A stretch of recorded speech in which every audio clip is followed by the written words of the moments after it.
All right, welcome back to the Reality Show Life Coach podcast. Today, I'm going to be talking about season 45, episode 12 of Survivor.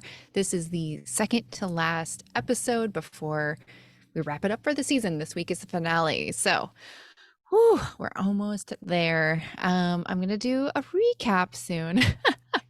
Right before I started this, I was working through tech issues and I'm feeling very annoyed by the tech issues. So, it's so funny when you're like, push that frustration away, let it be gone. It's here, it is alive, it is in me. So, I have a feeling that midway through this episode, I'll be like, what technology issues? But right now, I am like, I just want to go punch our Starlink in the face. It's got issues with my Mac, and I'm probably not helping it at all. So, anyway, that's what you need to know going into this. I probably sound more cheerful than I am. Okay. That aside, show recap. So we start out with the aftermath of the Emily vote. If you remember from last episode, there was this massive blindside where both Julie essentially pulled out an idol and she voted for Emily. And since all other votes were on Julie, Emily was out. Um, so we see everybody coming back to camp, and Austin's looking at Dee and going, do you know anything about this? And she swears on her parents and her dog's life that it wasn't her.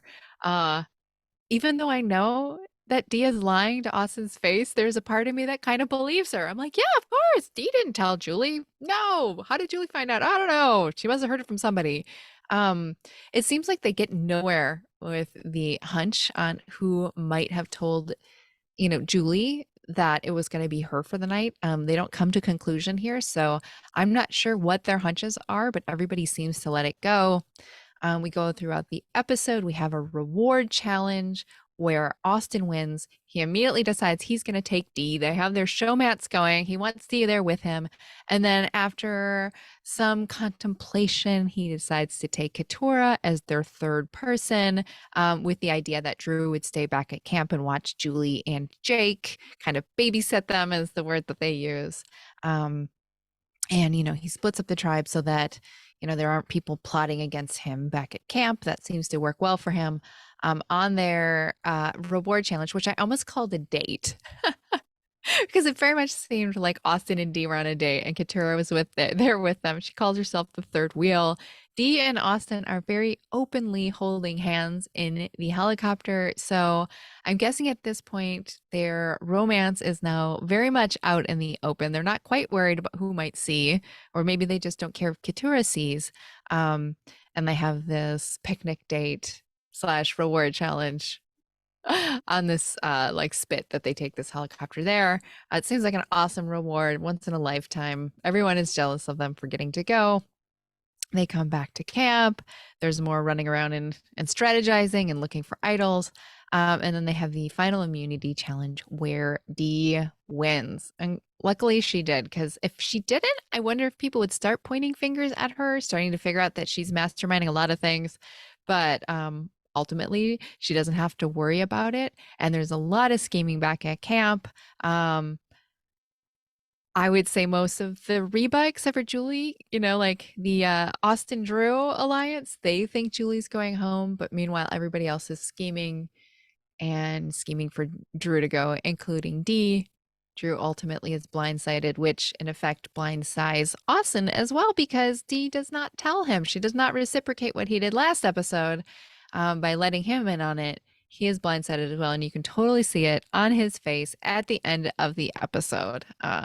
He is very confused, very hurt, and I'm imagining he's wondering, what the heck am I going to do next? So that is our episode. Lots and lots in there, action packed. I actually had to go back and watch the tribal again right before this episode. I wish I could say it's because I wanted to watch it in finer detail, but the truth is, the first time we watched it, I was so tired I fell asleep. So I did watch it right before this, and it was quite good.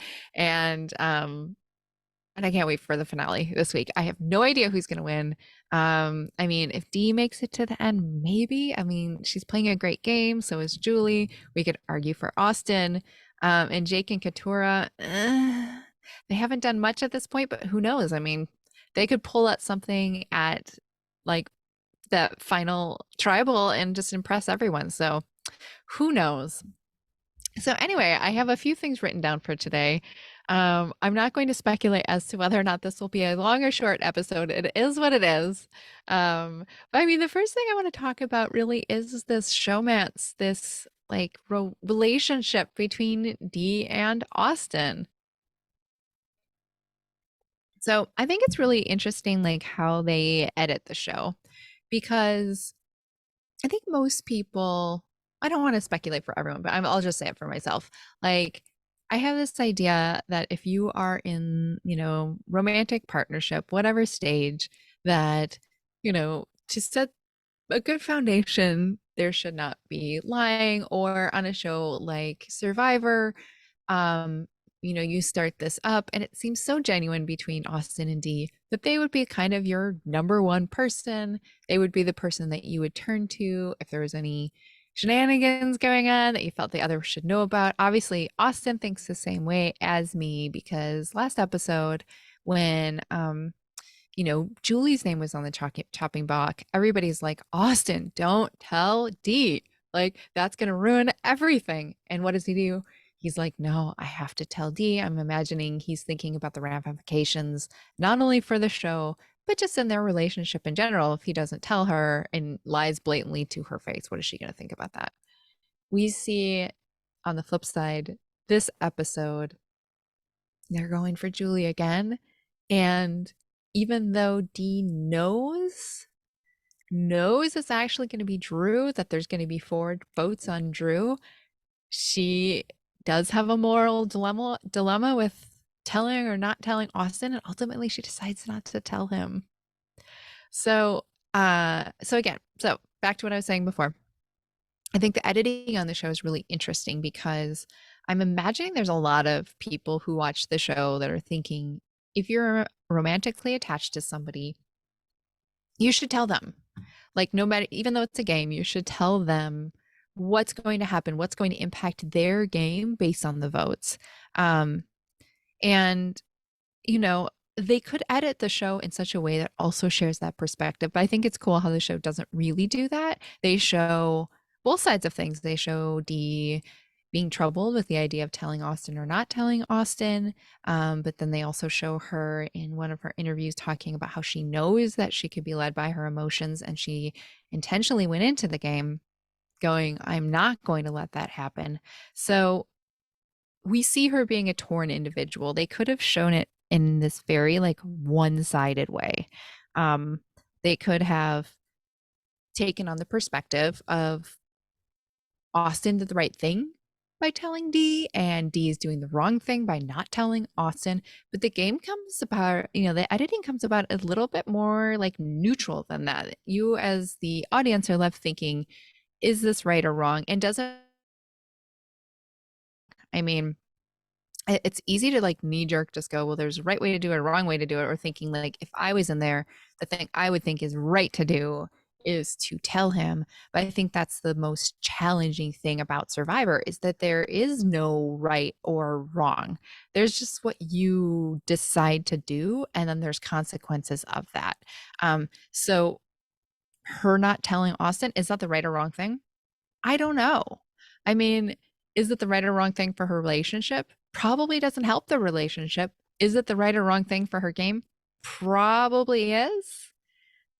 Julie stayed, and that's a really close alliance for her, but maybe not, right? Because then they show scenes of the next episode where Julie's throwing Dee's name out there. Maybe it's time for Dee to go. So I think for Dee, like setting her intentions ahead of time, I think if any of us do this in our lives, you set an intention and that guides the way for you. If Dee hadn't set the intention not to be led by emotions, maybe she would have decided like, hey, I should tell Austin, um, if I want a chance for a relationship after that, my decisions during the game could impact things. What's worth more, this relationship or $1 million? Like, a lot of that could come into play. So it's such a challenging thing, and I think this is why I keep coming back over and over to Survivor. It's just never like this simple one-way thing. And I think it's a testament to their editing, is that they don't give you what you should think necessarily in the situation, but they give you a lot of information to draw from. So, man, like, is it right or wrong that Dee did? I think honestly, like her relationship could have some challenges afterwards, but she didn't come on here to find a boyfriend. She came on here to play a game to win $1 million. And so, gosh, it's just so hard to know what she should have done in this situation. You can see that she's torn. I'm even torn, like talking about it. So I do think though it does come down to expectations on like what you think you should do in that situation. I think Austin really went in with the idea that like if you're in a romantic relationship, you really should tell somebody what's going on behind the scenes, even if it hurts your game. And Dee does not share that perspective. And I don't think she's wrong for it. Like, I don't think he's right for it and she's wrong for having those perspective. I just think it could come as a clash later because he shares one way, she shares the other. Like, he could feel a little resentful later if he's thinking that she should have done things differently. Um, she might have some thoughts and feelings about it too.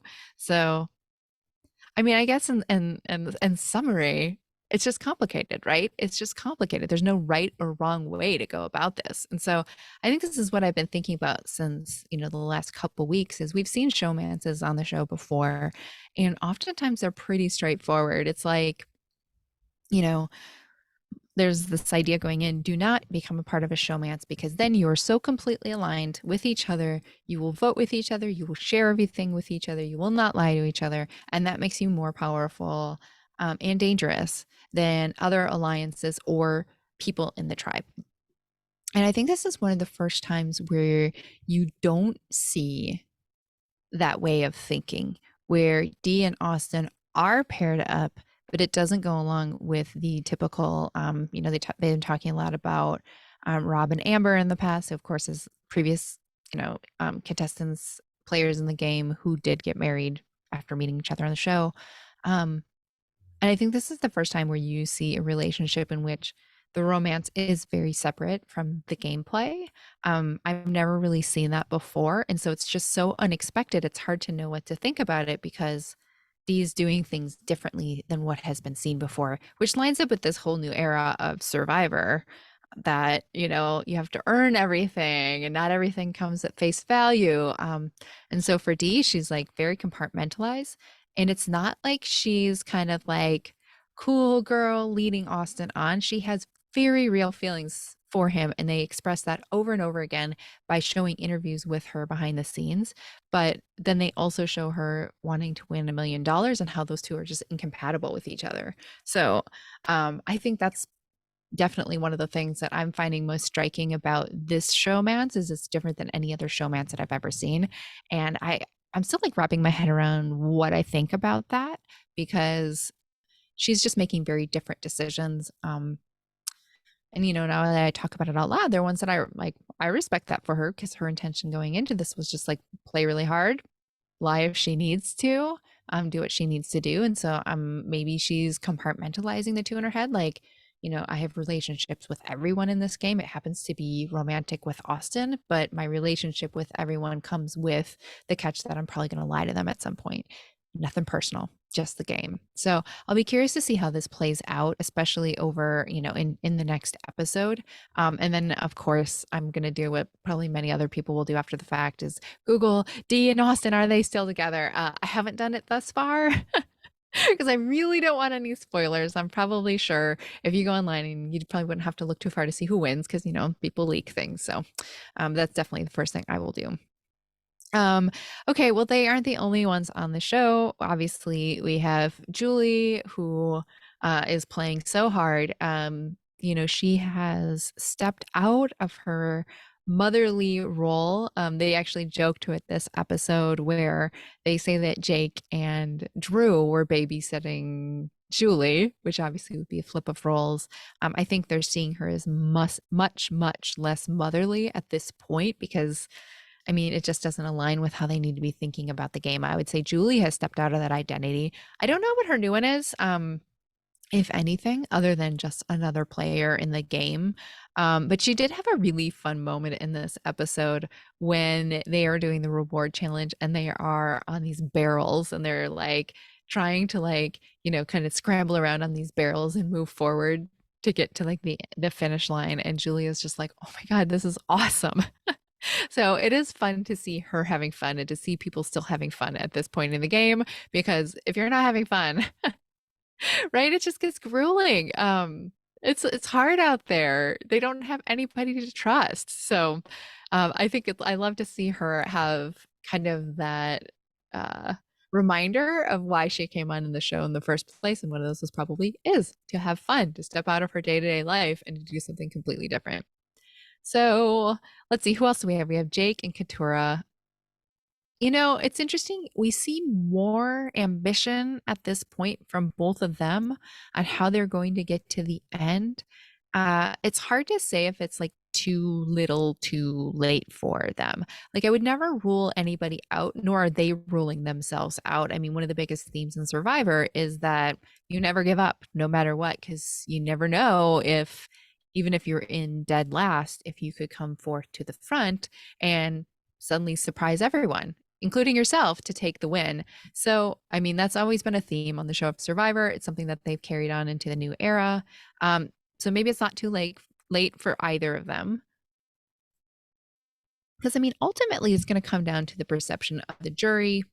We could say that like Dee's playing an amazing game, but let's say Austin gets voted off next and he's on the jury.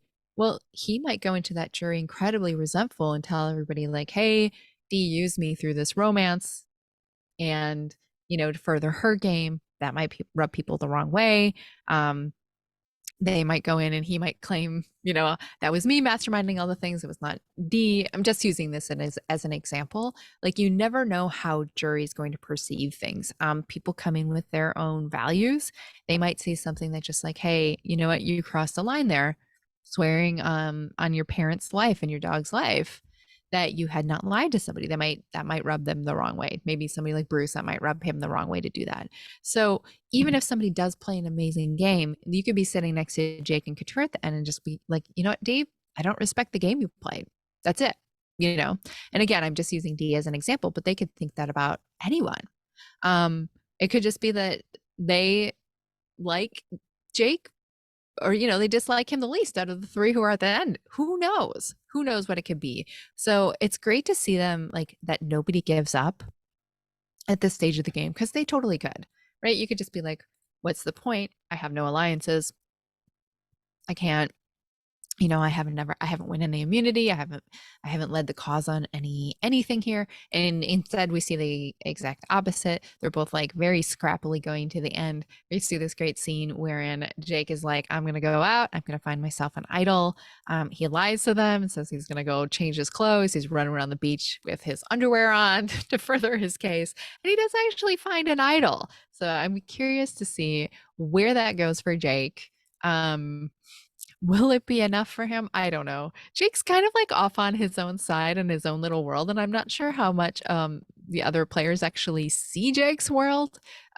Jake's maybe in his mind playing a better game than the rest of them are perceiving. We'll find out. I mean, it'll come out for sure in the final like jury questioning at final tribal council. So, and so I guess the last thing I was really thinking about is there's this awesome scene.